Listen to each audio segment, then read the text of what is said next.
શહેરમાં ભૂવા પડવાના સિલસિલા યથાવત છે. મસ્ત મોટા ખાડાઓ અને ખાડાના લીધે અકસ્માતનો ડર એ વડોદરા શહેરમાં સામાન્ય બન્યું છે. મેયરના વોર્ડ બાદ ફરી એકવાર ડેપ્યુટી મેયરના વોર્ડમાં એક નહીં પરંતુ બે મોટા ભૂવાના દર્શન થઈ રહ્યા છે.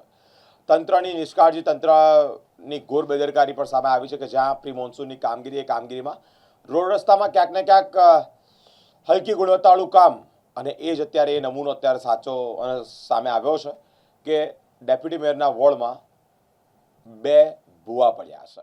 રાજ્યમાં ચોમાસે દસ્તક લીધું છે.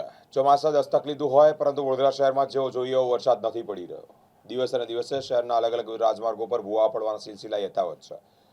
વડોદરાના deputy mayor Aditya Patel ward number 7માં સલાટવાડા વિસ્તાર નાકા પાસે બે ભૂવા પડ્યા છે. સ્થાનિકોએ કોઈને ઈજા ના થાય તે માટે વૃક્ષ મૂકી દીધું છે.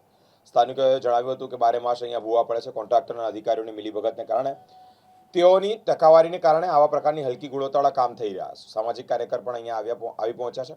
યોગેન્દ્ર બારોટે જણાવ્યું છે કે ડેપ્યુટી મેયરના વોર્ડમાં જ આ પ્રકારની સમસ્યા છે તો અન્ય વોર્ડની શું હાલત થતી હશે. સતત બીજા દિવસે આવા પ્રકારના ભૂવા પડવા યથાવત છે.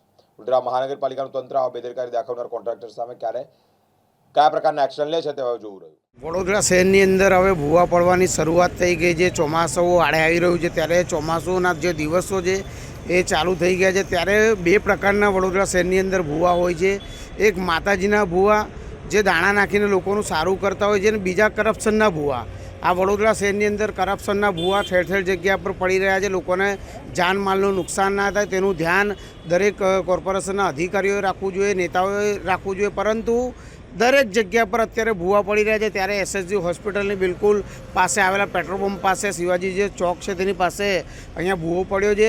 તેનું તાત્કાલિક ધોરણે કોર્પોરેશનના અધિકારીઓ તાત્કાલિક ધોરણે આનું પુરાણ કરી દેવું જોઈએ, જેથી કરીને કોઈને પણ જાનમાલીનું નુકસાન ના થાય. અને વડોદરા શહેરની વાત કરીએ તો વડોદરા શહેરની અંદર આજ 30 વર્ષથી જ્યારે ભારતીય જનતા પાર્ટીનું શાસન હોય ત્યારે વડોદરા શહેરની અંદર જો વિકાસના નામ પર ફક્ત ને ફક્ત વિકાસ પેપર પર જ છે. વિકાસ અધિકારીઓનો થયો છે ને વિકાસ નેતાઓનો થયો છે એવું મુખ્યમંત્રી પણ આવીને કહી ગયા હતા વડોદરા શહેરમાં કે વડોદરા શહેરનો વિકાસ નથી થયો. તો હું પોતે કહું છું કે વડોદરા શહેરનો વિકાસ નથી થયો, પરંતુ જે અધિકારીઓ છે અને નેતાઓ છે તેમનો વિકાસ થયો છે. નિષ્કાળજી છે. આ 12 મહિનામાં 12 વાર આ લોકો ખાડા ખોદે છે. કેબલની લાઈનો અહીંયા દરેક ટેલિફોન તો ઠીક, પણ ગેસ, જીઈબી બધી લાઈનો અહીંથી ઠેક પેટ્રોલ પંપ સુધી ખોદેલી છે. આખી અંદરથી મારુતિ ફ્રંટી જાય એટલો મોટો ભૂવો છે. ને અમે તો અહીં 15 કલાક રહીએ છીએ. અમે તો જોઈએ છીએ કે અહીં 12 મહિનામાં 12 વાર ખાડા ખોદે છે અને ઉપરથી પેક કરે છે ને સમારકામ થતું નથી. યોગ્ય કોઈ કામગીરી થતી નથી. જેટલી વાર આ તો દર વર્ષે પડે છે, દર વર્ષે સમારકામ કરે છે. ખાલી ઉપરથી કામ કરીને જતા રહે છે. આ જે વોર્ડ છે જે 7 નંબર કહેવામાં આવે છે, ડેપ્યુટી મેયરનો વોર્ડ છે.